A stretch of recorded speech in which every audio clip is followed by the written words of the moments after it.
Chapter 5. The Peril of Adultery. My son, pay attention to my wisdom.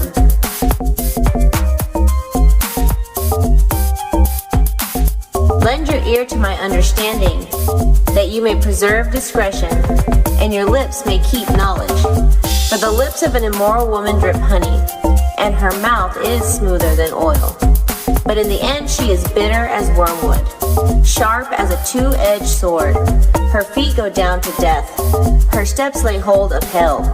Lest you ponder her path of life, her ways are unstable, you do not know them.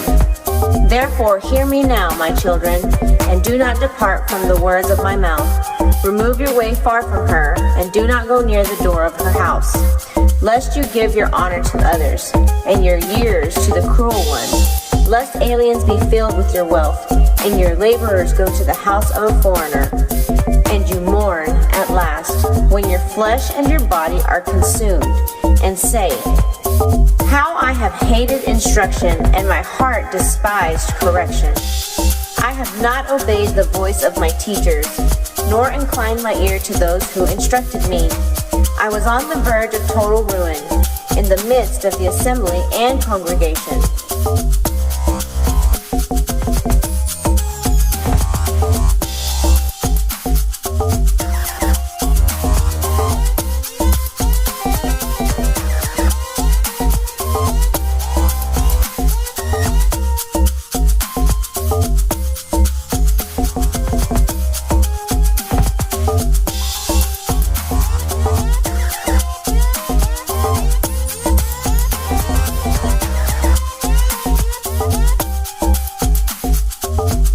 Drink water from your own cistern, and running water from your own well.